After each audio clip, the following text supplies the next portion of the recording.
Chapter 996. Hundreds of spiritual fires suddenly rushed out from the sea within a radius of 1,000 miles, causing many Dharma adepts to cry out in alarm as they fled in all directions. The North Sea adepts had never seen so many spiritual objects of heaven and earth, and these spiritual fires were the most precious among all spiritual objects. With the spiritual fires suddenly flying around in front of them, some of the weak-willed adepts were even stunned for a moment. Other than a few Dharma adepts, almost all the other adepts began to fight for these spiritual fires that were flying around randomly. Previously, many of the adepts had their own territories on the sea, with the exception of a few major sects, but the rest could no longer be maintained. Celestial Elephant Laozu and Dao Xing Laozu took the lead. Celestial Elephant Laozu suddenly made his move, and in an instant, more than 10 shadows of arms appeared in the sky, and in an instant, 7 spiritual fires were caught in his hands. On the other side, Dao Xing Laozu did even more. Similarly, more than 10 mysterious winds were peeled off from his body, and the 8 spiritual fires had already been caught by these small whirlwinds, and then, one by one, they fell into Dao Xing Laozu's hands. Following closely behind these two were the 2 Jinling Laozu and the East Pole Laozu. Tian Fan and Tian Shui worked together to capture 6 spiritual fires, while the East Pole Laozu also captured 4 spiritual fires. However, when the East Pole Laozu turned to look, he saw that the Jinling Lu Tianping had also caught 4 spiritual fires. How could this be? The East Pole Laozu's expression quickly turned gloomy. In fact, the moment Lu Ping made his move, the harvest was not much different from the other mid-Dharma adepts, and they were all aiming for 3 spiritual fires. However, at the moment when Lu Ping made his move, the avatar Lu Xiaoping, who was holding Lu Ping's aqua sword, also made his move, snatching a spiritual fire back before a Linggu sect adept could. The rest of the mid-Dharma adepts had only managed to get 2 or 3 flames. Some of the more unlucky ones had only managed to get 1. However, the adepts at the mid-Dharma stage and above had basically all managed to get their hands on something, and there were no signs of them returning empty-handed. In an instant, almost 100 kindling seeds were divided up by the dozens of Dharma adepts. Jinling used the advantage of his position and the fact that he had the most number of Dharma adepts. In one fell swoop, he obtained 23 kindling seeds, which was about a quarter of the total number of spiritual fires. Everyone had at least 1 kindling. Next was the alliance of Xian Ling sect and Water Crystal Palace, who had obtained more than 10 spirit fires in one go. The Blue Sea sect had obtained close to 10. These 3 forces alone had split close to half of the spirit fires that had flown out of the sea. The surface of the sea fell silent once again. The adepts who had harvested could not wait to check their own gains. Only then did they realize that among the eruption of kindling seeds, a portion of them were not spiritual fires, but mystical item kindling seeds. Although they were still considered precious, other than a few extremely special existences, most mystical item kindling could not compare to the spiritual fires themselves. Jinling's 20 over kindling seeds were mixed with 6 mystical item kindling. Out of the 17 kindling seeds, 10 were of the mystic grade, while the remaining 7 were of the earth grade. 2 of them were of the earth grade, one was obtained by Tian Xiang Laozu, the other was obtained by Tian Qing Laozu, and the remaining 2 were of the earth grade from Tian Fan and Tian Shui, the 2 of them were of the earth grade. Out of the 4 kindling seeds that Lu Ping obtained, 2 were of the earth grade, and the last one was obtained by Tian Lu Laozu. At this moment, a cry of surprise came from Xian Ling sect. A black-red flame flashed and disappeared. It turned out that among the 8 kindling seeds that Dao Xing Laozu had obtained, there was a heaven-grade inferior grade spiritual fire. It could be said to be one of the highest quality kindling seeds in this wave of spiritual fires. However, other than this kindling, the alliance between Xian Ling's sect and the Crystal Palace's luck was not too good. Out of the 10 kindling seeds, only 2 were of the earth grade inferior grade, the rest were of the mystic grade and mystical item kindling. Songhai sect's harvest was considered average, but the other sects were lucky enough to obtain a heaven grade inferior grade or even a heaven grade inferior grade spiritual fire. There were also some cultivators who fought with each other for the spiritual items of heaven and earth. The rumbling sound from the bottom of the sea was getting closer and closer. The seawater began to surge violently. The waves broke through the thick red fog on the surface of the sea and shattered in mid-air, sparkling with a sparkling light. After the waves subsided, the cultivators then realized that unbeknownst to them, there was already boiling magma on the surface of the sea. Boom! Boom! Boom!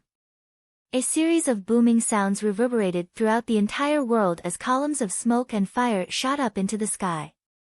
The entire sky was first filled with red-colored waves of fire. Even the cultivators who were flying at a higher altitude had no choice but to utilize various methods to avoid the impact of the waves of fire. Next, thick volcanic ash drifted up into the sky, obscuring the vision of the Dharma stage cultivators and restricting the use of their divine senses. Poof! A spiritual fire of heaven and earth suddenly jumped out of the fire wave, then escaped under the cover of the thick volcanic ash. However, very quickly, this spiritual fire was noticed by a few Dharma adepts nearby who were using their own defensive methods. A few of them tried to catch this spiritual fire, but it was inevitable that they would collide with each other in midair. The magical spells of several Dharma adepts clashed with each other, the power of which was no weaker than the violent eruption of a volcano. Although this spiritual fire was very spiritual, under such a powerful attack, it could no longer maintain its spiritual nature. The flame flickered a few times, but in the end, it was completely extinguished. An earth-grade spiritual fire was wasted just like that. From time to time, the same scene played out in the sky above the sea. Laozu from the various sects would usually retreat after a single attack, and there would not be a situation where they would fight to the death. However, it was rare for the cultivators to completely extinguish the spiritual fire because they could not control it. Most of the cultivators were still able to take care of these things when fighting for the spiritual fire and still managed to gain something from it. At this time, Lu Ping had already caught 2 spiritual fires in the midst of the waves of fire and the volcanic ash. However, the quality of these fires was not too high. They were both low to mid-grade profound grade. This was also because Lu Ping's divine will was far stronger than others. He was always one step ahead of others to find the fire seeds hidden in the waves of fire or volcanic ash. It was just that his luck was a little bad and he did not find a high-grade spiritual fire. Lu Ping swam around the area, looking for the hidden spiritual fires of heaven and earth. At the same time, he tried his best to protect the area that Jinling had previously occupied. From time to time, he would use hidden confrontations to force the other Dharma adepts who were wandering around to retreat. It was not that Lu Ping was waiting for his prey. It was because Jinling had done a general survey of the underwater volcanoes beforehand. He was able to confirm that the volcanic mountain range under the sea that they had occupied now was the place with the highest number of volcanoes in the entire volcanic region. At the same time, it was very likely that it was the place where all kinds of fire-type spiritual materials were gathered.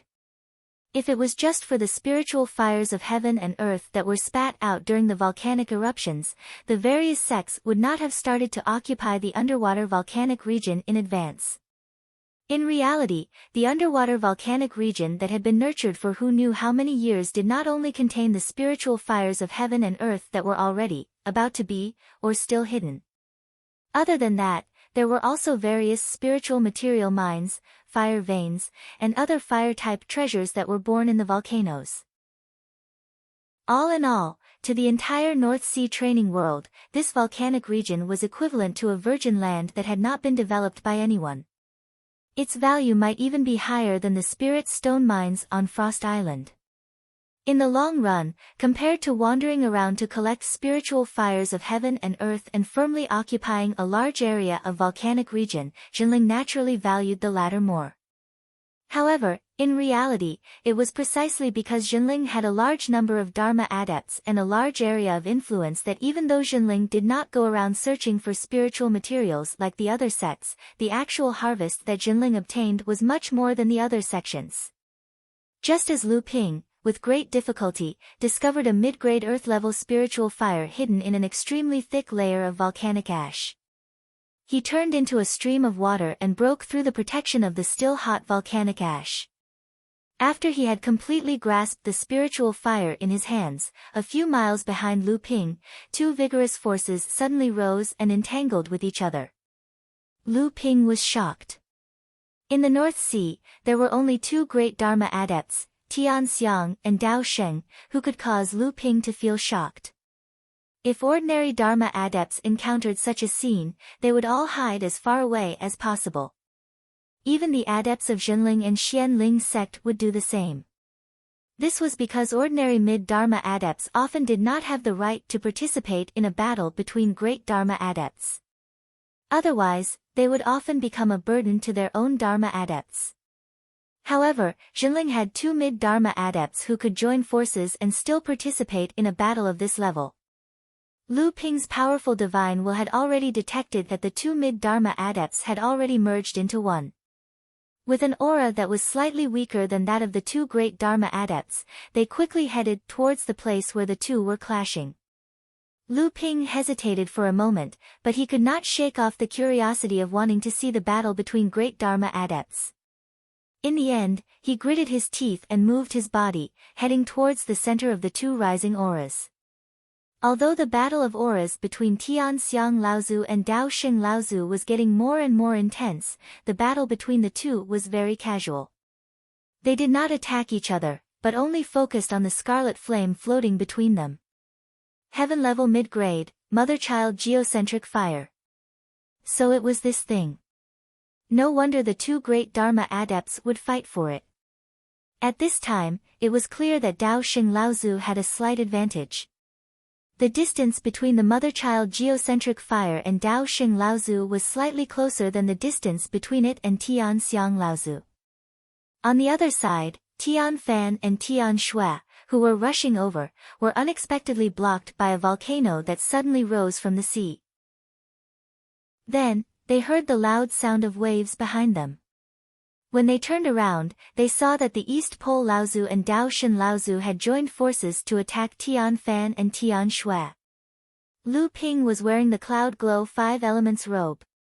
Using the volcanic dust as a cover, he sneaked all the way to the vicinity.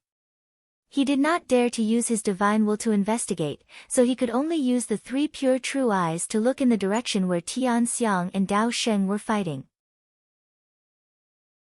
Chapter 997. As a whole, the mother and son flames could be considered to be a mid-grade heaven-rank spirit treasure. But under certain conditions, it could only be considered to be a low-grade heaven-rank spirit treasure.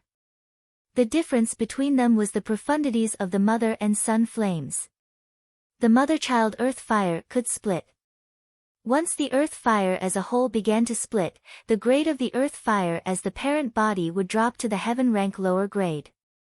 Similarly, 3 earth rank upper grade second generation spiritual fires would appear. However, the splitting of the mother and child earth fire did not stop there. The 3 earth rank upper grade second generation fire would continue to split. Each child fire would split into 3 mystic rank upper grade third generation fire. In this way, there would be 9 mystic rank upper grade third generation fire.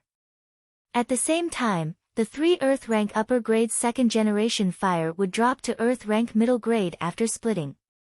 The reason why this mother and child core fire, which had yet to split apart, was worth the 2 Dharma adepts fighting over was not only because of the quality of the fire, but also because it could be used to practice a powerful fire-based spell formation that had been passed down in the world of practitioners for a long time but was rarely mastered. Inferno burning the heavens. There were a total of 13 child mother core fires after they were split, and there was an extremely mysterious connection between them. There was once a formation master in the world of cultivation who was inspired by this and spent more than 100 years to create this inferno sky-burning inferno formation. Once it was put to use, it displayed a great deal of power. This formation master, who was only at the early Dharma stage, was able to trap and kill a late Dharma stage great practitioner, causing the inferno sky-burning inferno formation to shake the world of cultivation. After that, although the heaven-burning inferno formation rarely appeared in the cultivation world, it was only because the mother-child geocentric fire was rarely found in the cultivation world. However, the cultivation inheritance of the heaven-burning inferno formation was not lost. Jinling was in the Yingtian dojo, and Xianling's sect was in the Yingtian dojo because they once had a foundation that far surpassed Jinling's. The battle between Celestial Phenomenon Laozu and Dao Xing Laozu naturally attracted the attention of many cultivators. However, under the obstruction of the thick volcanic ash and the violent eruption of magma, few people dared to come over and watch the battle between the two supreme cultivators. Right now, Dao Xing Laozu had already gained a slight advantage. Celestial Phenomenon Laozu stretched his hands out as a formless energy gushed forth from all directions, coiling around the spiritual fire in the air. However, Dao Xing Laozu pushed out with his hands as countless sharpness manifested in the air, shooting out in all directions, slashing apart the energy that Celestial Phenomenon Laozu created in the air. Once again, the mother and child core fire remained suspended in the air. Dao Xing Laozu had stopped Celestial Phenomenon Laozu's attack on the spiritual fire. Instead, he turned around and hooked two of his fingers towards the spiritual fire. The mother and child core fire once again moved towards Dao Xing Laozu's direction. From afar, another two explosive sounds could be heard. The East Pole Laozu and Dao Xian Laozu had joined forces, but under the combined attack of the two Laozu, Tian Fan and Tian Shui, they were forced to retreat. However, the two of them still tried their best to delay Tian Fan and Tian Shui, not allowing them to rush over to help. Especially since the East Pole Laozu was a cultivator at the peak of the Middle Dharma realm. With his cultivation, if it was a one-on-one situation, neither Tian Shui nor Tian Fan would be a match for him. Celestial Phenomenon Laozu stretched out his finger and flicked it. A strong wind swirled in mid-air, as though it had become soft and flexible. It wrapped around Dao Xing Laozu's hidden force and pulled it taut. The two Dharma realm cultivators were now in a contest of strength against the mother and child core fire. Dao Xing Laozu pulled towards his side, while Celestial Phenomenon Laozu pulled at the same time. The two hidden forces immediately shattered the surrounding space. Bang! The two hidden forces were torn apart at the same time. The mother and child core fire suddenly lost control and immediately bounced upwards. At this moment, Lu Ping suddenly appeared in between the two Grand Realm cultivators. With a stretch of his hand, he grabbed the mother and child core fire in his hand. At this moment, the two Grand Realm cultivators' hidden forces suddenly burst forth. Following closely behind, they rushed towards Lu Ping, who had suddenly appeared above the spiritual fire. You don't know the immensity of heaven and earth. Dao Xing Laozu said coldly when he saw the sudden appearance of Lu Ping, who actually wanted to take advantage of the two Grand Realm cultivators. Nonsense. Celestial Phenomenon Laozu, on the other hand, was a little anxious. He suddenly grabbed towards the sky, as though he wanted to offset the hidden force as much as possible. However, at this moment, Dao Xing Laozu seemed to have predicted that Celestial Phenomenon Laozu was going to make a move. Similarly, a gust of wind rose, dispelling Celestial Phenomenon Laozu's grab. Dao Xing Laozu did not attack Lu Ping, but he blocked Celestial Phenomenon Laozu's rescue. It was clear that he wanted Lu Ping to suffer such a hidden loss. At this time, there was no room for Lu Ping to dodge. However, since Lu Ping dared to be the fisherman in the battle between the two Grand Realm cultivators, he was naturally prepared for this. Lu Ping suppressed the mother and child core fire in his hand with one hand, and suddenly pressed down with the other. Similarly, a hidden force slammed down from above. This hidden force was like waves crashing down one after another. However, the hidden force that erupted from above was like countless scattered torrents, completely disintegrating the surging force of Lu Ping, and then continued to hit Lu Ping's body. Lu Ping's body did a somersault in midair, and a cloud sail appeared, wrapping around Lu Ping's body. Several hidden forces hit the cloud sail. The countless auspicious clouds that surged on the surface of the cloud's sail were all dispersed, revealing the weapon spirit, the golden-winged roc, who was hiding behind the cloud's sail. The golden-winged roc let out a startled cry and flapped its wings. Auspicious clouds once again gathered around its body, and at the same time, the cloud's sail began to fold up, using its body to withstand the hidden forces of the two Dharma adepts. However, Lu Ping himself was still sent flying by the hidden forces in mid-air, crashing into 3 pillars of fire. However, the cloud sail was, after all, a spirit-grade protective treasure, and its protective magic power had already been successfully condensed. Although Lu Ping was hit by the hidden forces to the point of vomiting, he still managed to withstand it. The surrounding cultivators who were secretly observing the battle between the two Laozu all gasped. Dao Xing Laozu looked coldly at Lu Ping in the distance, and his figure retreated. At the same time, a cloud of volcanic ash came, covering Dao Xing Laozu's figure. When the volcanic ash dissipated, Dao Xing Laozu had already retreated and disappeared. In the distance, Lu Ping finally managed to stop. When he returned, he would inevitably be reprimanded by Celestial Phenomenon Laozu, and the Mother and Child Core Fire was also handed over to Celestial Phenomenon Laozu. Although the Mother and Child Core Fire was very powerful, it was not particularly suitable for pill concoction or artifact forging. It also did not possess the magical effect of burning divine sense like the Jade Phosphorus Soul Fire. Although it could be used to set up the Inferno Purgatory Sky Incineration Array, it was not suitable for cultivators like Lu Ping, who cultivated water-type cultivation techniques. As time went on, more and more volcanoes broke through the surface of the ocean. However, the number of volcanoes that were still erupting was gradually decreasing. A thick layer of crimson fog covered the surface of the ocean, and the silhouette of a massive island gradually took shape on the surface of the ocean. Lu Ping hovered high up in the sky while Lu Qiner hovered around Lu Ping, never leaving Lu Ping's line of sight. The volcanic ash in the sky had already gradually dissipated under the various methods of the Laozu of various sections. The dull roar from the bottom of the sea was still ringing, and the earthquake was still ongoing. However, the eruption of the volcano had gradually stopped. A thick layer of red fog that covered the surface of the sea had also spread over the entire giant island that had appeared on the surface of the sea along with the rise of the volcanoes. The fog had also spread over the entire island, and this thick fog no longer evaporated, but because of the expansion, it became a little lighter. The giant island that was covered with volcanoes finally appeared on the surface of the sea. Chapter 998. The eruption of the volcanoes gradually came to a stop as the huge island rose from the bottom of the sea. However, the magma at the crater was still boiling, and thick smoke billowed into the sky, shrouding the entire island in a layer of gray fog.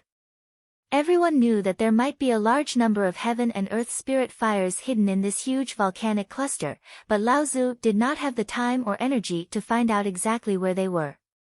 He could not wait here for them to come out, so the rest of the task of exploring this island was left to the other Earth Stage adepts in the sect. At this time, the cultivators of the various sects finally realized that the 10 Dharma adepts of Jinling had already occupied an area of a few hundred miles from the coast of the huge volcanic cluster to the inside of the island. They had roughly occupied about 1/5 of the area of the huge volcanic cluster, and this area was the area where the volcanoes were the most densely distributed. When the cultivators of the various sects saw this, their teeth itched with hatred, but there was nothing they could do. Not to mention the fact that Jinling had a general understanding of the underwater volcanic cluster in advance, just the strength displayed by the large number of Dharma adepts was enough to make the various sects hesitate to take action. However, before the various sects cultivators could secretly think of all kinds of strange ideas, there were already more than 10 rays of light in the sky flying towards the huge volcanic cluster. The cultivators of the various sects swept out with their divine senses, and a moment later, all kinds of complicated expressions appeared on their faces. After receiving the news that the volcanic cluster in the Northwest Sea was gradually calming down, Jinling's fire-based adepts, as well as those who were not fire-based adepts but were alchemists and craftsmen, had already set out on Floating Island, just in time to arrive at the scene. If it was said that Jinling's few Laozu had first occupied the most important part of this vast giant island, now that these disciples had arrived in time, they had actually occupied it. The cultivators of the various sects had no choice but to admit it. Lu Ping jumped out and stopped the dozens of Jinling adepts who were about to enter the volcanic cluster, saying, "The giant volcanic cluster is filled with a poisonous fog condensed by the fire poison, which has a subtle impact on the cultivator's inner yuan. If you stay here for too long, I'm afraid it will be detrimental to your future cultivation. This fire poison is extremely difficult to deal with, but I have a kind of poisonous fire here that can restrain the poisonous fog in the volcanic cluster. If you think you are not prepared, you can take a poisonous fire from me to avoid the poison. When you return from the volcanic cluster, you can just exchange the fire." A poison that could make even an alchemist feel difficult to deal with naturally made the dozens of Jinling adepts at the core forging stage feel uneasy. Seeing Lu Ping hold a jet-black flame in his hand, and then with a slight shake, dozens of sparks splashed out from the flame and turned back into small flames, many of the adepts stepped forward to take a small flame and hang it in front of them. After that, they began to occupy the area that Laozu had marked out. After the cultivators from Zhenling's sect fell into the volcanic region, the scarlet-red poisonous mist converged upon the poisonous flame on each cultivator's waist. Gradually, an area free of the poisonous mist was formed around each cultivator. At the same time, the bean-sized flame on each cultivator's waist flickered.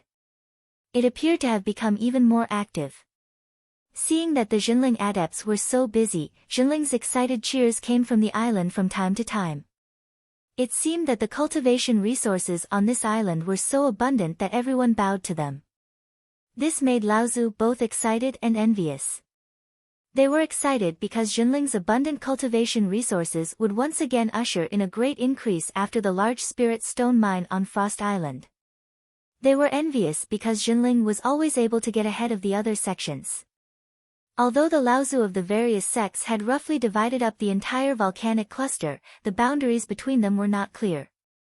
This gave the adepts under Zhenling the leeway to take advantage of the opportunity to expand their own territory. As for the other sects that bordered Zhenling, Laozu could not say anything. Just as Zhenling had begun to delineate the boundaries of this virgin land, set up formations, explore the terrain, and check out the various rare treasures hidden within the volcanic cluster, the cultivators from the other sects finally arrived.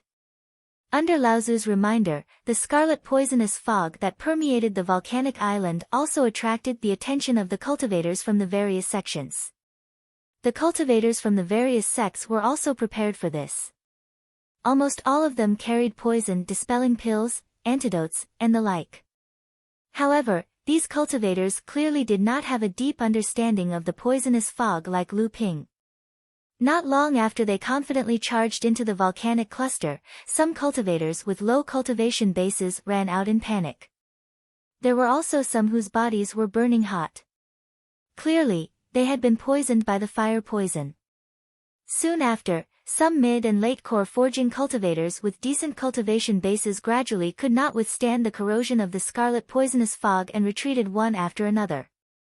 In less than 2 hours, nearly 100 cultivators from the various sects who had arrived earlier had all retreated from the volcanic cluster. Many of them had their inner yuan eroded by the fire poison. There were even some who were so deeply corroded by the fire poison that they needed the help of their sect's Laozu in order to neutralize it. At this time, the cultivators from the various sects finally understood why Lu Tianping had taken this matter so seriously. It turned out that the fire poison was actually so difficult to deal with. However, the fire poison itself did not have much of an effect on cultivators who had achieved the Dharma stage. Among the Dharma stage cultivators from the various sects, there were almost no cultivators who had such attainments in alchemy like Lu Ping. Due to their underestimation of the situation, they all suffered greatly. However, there were also some meticulous cultivators who discovered that the poison-dispelling pills that they had taken were not completely useless. At least, they could resist the invasion of the fire poison for a certain period of time. The cultivators from the various sects were busy again. In addition to sending messages to their respective sects' alchemists to deal with the fire poison, they also had to send cultivators to test the effects of various poison-dispelling pills on resisting the fire poison and the exact duration of its effects. This period of busyness lasted until the second day. Only then did the cultivators from the various sects begin to regroup and enter Scarlet Mist Island. However, there were only a few cultivators who could enter Scarlet Mist Island on such a large scale and for such a long period of time as Jinling. Perhaps it was because these cultivators had consumed some extremely rare antidote pills, or they had cultivated some special cultivation technique or secret technique, or they had some kind of antidote treasures on them.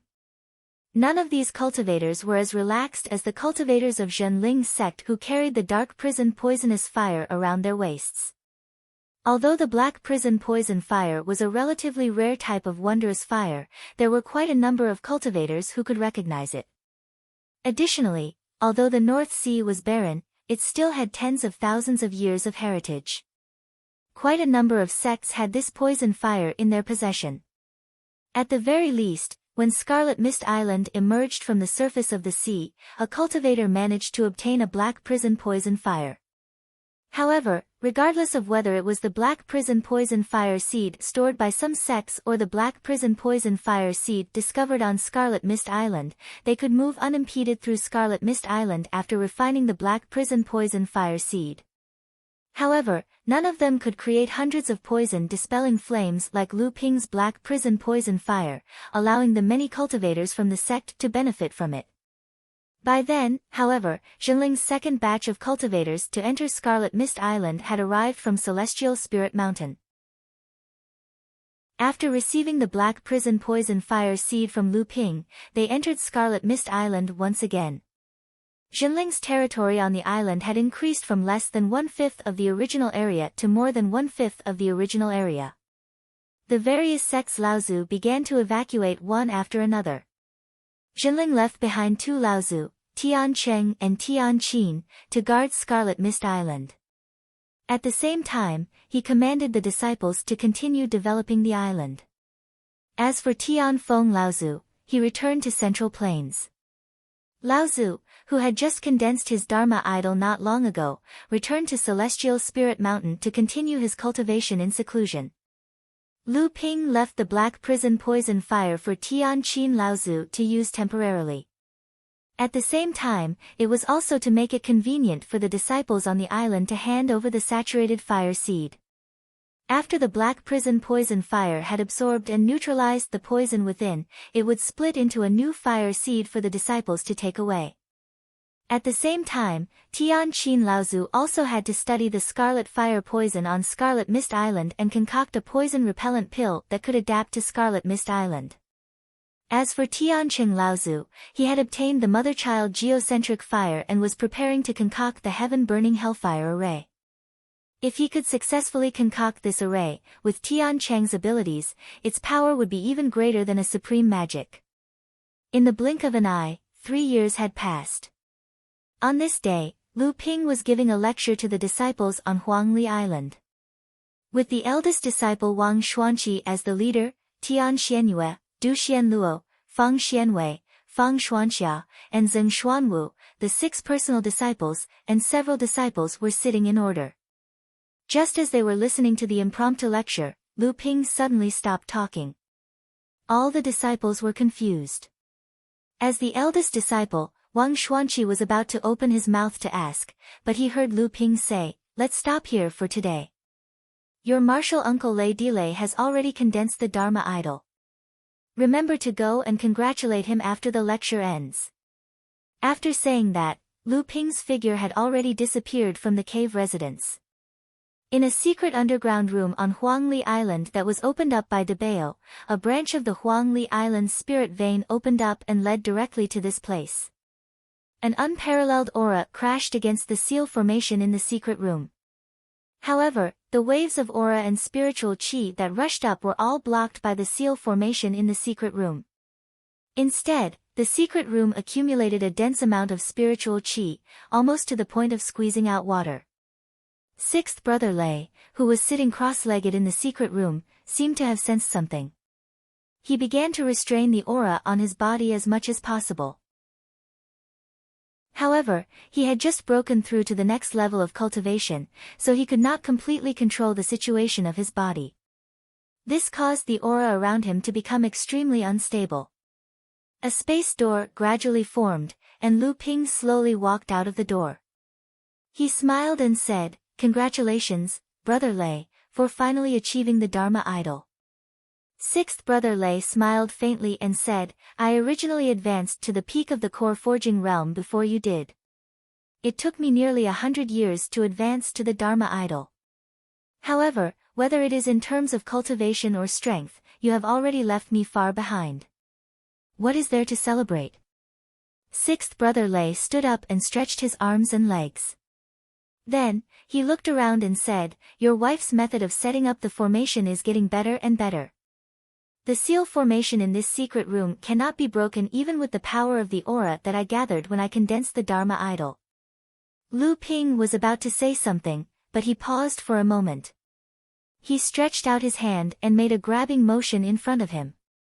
A space door was torn open by Lu Ping, and a message jade slip was taken out by Lu Ping.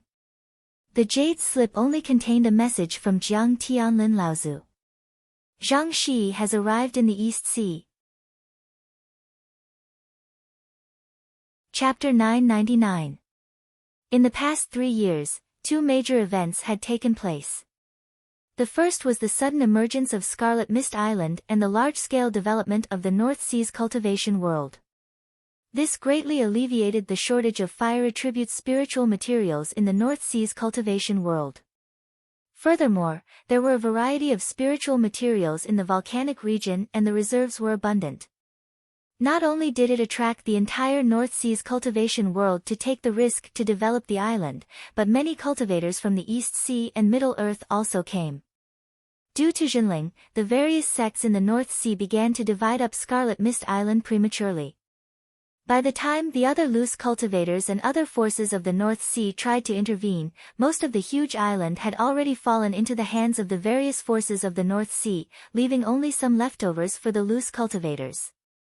When the forces of the East Sea and Middle Earth also wanted a piece of the pie, they were attacked by the forces of the entire North Sea.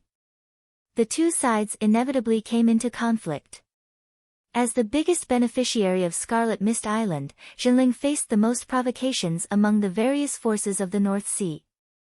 Fortunately, most of the forces from Middle Earth and Middle Earth were third-generation disciples sent out by their respective sects to broaden their knowledge and experience. Although they often had the upper hand in conflicts with the cultivators of the North Sea, they were foreign dragons after all.